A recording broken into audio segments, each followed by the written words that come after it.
Welcome back. Now in more news from nationally, 18 killed and 133 injured in the serial blast that shook Mumbai on Wednesday, and for many of those who lost their lives or were injured were faceless migrant workers, young and poor, and the only ones to support their families. Pintu Yadav's is a face you would pass by without a second glance on an ordinary day. People who drive your cabs, clean your shoes, sell food on your roads. The faceless migrant millions who get hit again and again as terror shadows Mumbai. At the age of 14, Pintu Yadav had come to Mumbai from Basti in Uttar Pradesh, a poor boy in search of livelihood. In a by-lane outside Panchratna in Opera House, he had found home. He worked in a food stall, frying papad, and lived on the footpath. शेड बीच में गांव जाता था तो हम दोनों एक ही साथ में काम करता था. जब कुछ भी ये होता था तो दोनों का भाई का जैसा ही करता था. जब मैं भी गुस्सा होता था तो उसको भड़काता था, वो मेरे ऊपर भड़काता था. गरीब जीवन में क्या है, हम लोग तो काम करके खाना पड़ेगा. तो उसने बोला, देख अनिल भाई, हम दसरा में गाँव जाऊँगा. With the few hundred rupees he got every month, Pintu supported his young wife, a 2-month-old son, aging parents and a mentally challenged brother, all of who lived in the village.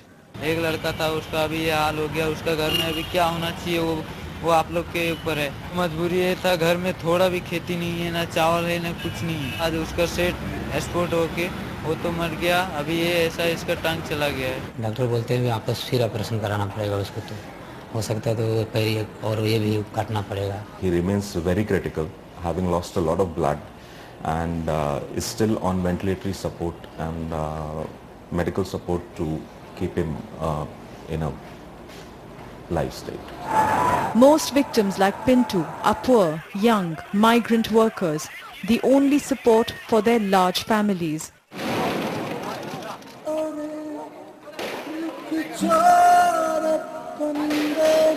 Theirs is a tragedy that goes beyond the individual. In Mumbai, Shai Venkatraman for NDTV.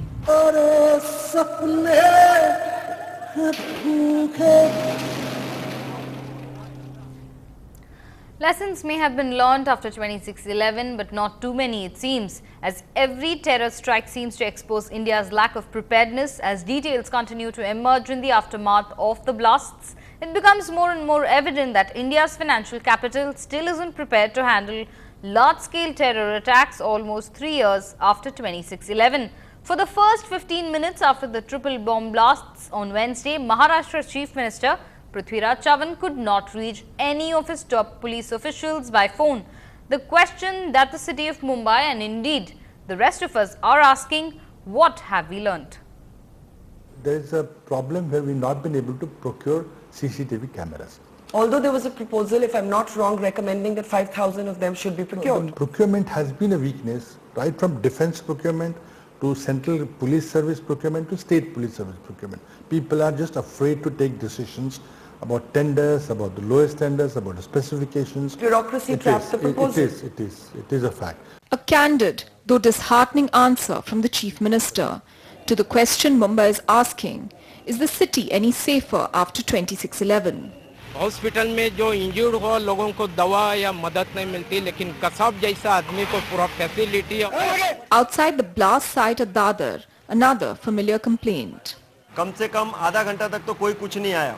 20-25 minute, 25-30 minute के बाद police आई और उसके बाद ambulance I.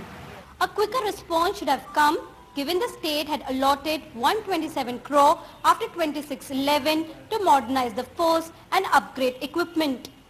Since then, the government has spent 36 crores on arms and ammunition, yet the bulk of the force is not firearm trained. And of the 43,000 policemen, only 150 have bulletproof jackets. Even worse, as the CAG report of 2010 points out, the state allotted 60 crores to buy 29 patrol boats to man Mumbai's vulnerable coast that has been used as an entry point by terrorists time and again. As of today, only 7 boats have arrived. The biggest irony, Force 1, Mumbai's elite commando force set up after 26/11, still doesn't have a dedicated home. This 99-acre plot, announced as the Force One hub, still locked in a dispute with tribals who live here. So there's no dedicated space where its 300 commandos can train. Commandos, most of whom have no bulletproof vests and helmets and other essentials of terror fighting yet. On the face of it, Mumbai may look more secure, more geared, but the core of it is still terror challenged. An NDTV Bureau report. Moving on, every parent's prayer, normal and healthy children. But for Hariram Yadav and his wife Maya, it's unanswered prayer. Their twins are conjoined and need medical help. The joy of parents to decide, the poor farmer family is looking at medical bills to the tune of 10 lakhs to separate the twin sisters. With little choice, the parents have left their two daughters at the care of the hospital in Madhya Pradesh. Old and perhaps asking for help. These twin sisters seem to have shared destiny as well. Their parents, poor farmers, left them at Padar Hospital in Betul, Madhya Pradesh, after they were told the surgery to separate them and allied medical care would cost nearly 10 lakh rupees. It was a tough decision, but Hariram Yadav and his wife Maya say they had little choice. The joy of parenthood suddenly weighed down by concerns of well-being of the twins and the price it involves. The parents of the conjoined twins on 9th of July handed them over to Padar Hospital, expressing their inability to bear the medical expenses of their daughters. And this affidavit filed by the parents authorizing the hospital to take care of the babies captures the tussle between parental joy and a sense of desperation driven by poverty. A visit to this remote village where the couple lives further illustrates that point. Hariram has 4 acres of land, that too in his father's name. For a family that barely manages to meet its basic requirements, spending lakhs on medical treatment is unthinkable. The twins need constant medical attention, and had they been brought home, rushing them to hospital in case of an emergency would have been difficult. The nearest hospital is 15 kilometers away, and there's no public transport. स्थिति हमारे पास रखने लायक नहीं थी, इसलिए हमने उनको वहाँ रखा कि उनका अच्छे से इलाज हो जाए और अच्छे से वहीं पे वो सुरक्षित रहेंगे. Doctors say twins had breathing problems and jaundice soon after they were born, but that's under control now. And the surgery needed to separate them may not be a complex one. Our initial evaluation by our doctors, our pediatrician, our radiologist and our physicians suggests that they have 2 separate hearts and hopefully a liver too. We are quite hopeful that we can take them to their logical conclusion in separating them. But that will have to be done by specialists at a hospital that's equipped to handle such surgeries. And all that needs money. Hariram and Maya know they cannot afford it. But deep inside they hope that one day their daughters will be back with them, hale and hearty. With Akil Ahmed and camera person Rizwan Khan, Siddharth Ranjan Das for NDTV. Now, self-styled Godman Nityananda is embarrassed once again. Out on bail in a sex scandal case, Nityananda claimed he could fight the law of gravity and make anyone levitate. A media person challenged his claim and no prizes for guessing who won.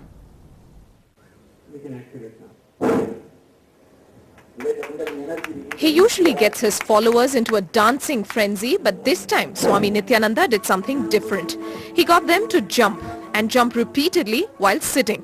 This, he called, was his style of levitation.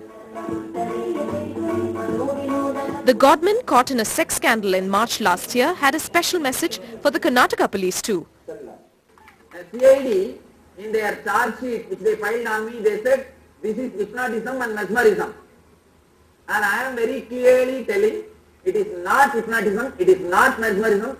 I invite them and I will demonstrate in front of them. They can also be part of this whole experience.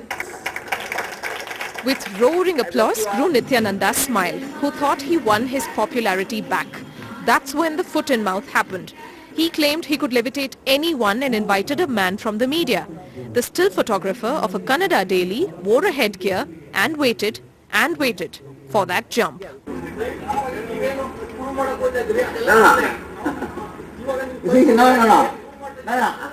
I'll answer all the questions.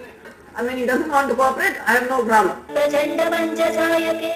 Nityananda is out on bail until the 31st of August. He's using this time to try and repair his damage. What repair it will do, only time will tell. But for now, it seems that his followers continue to throng his ashram on the outskirts of Bangalore. With Govindamurthy, Radhika Iyer in Bangalore for NDTV. And time for a quick break, but up ahead is Google getting a definite plus over Twitter and Facebook. Stay with us to find out.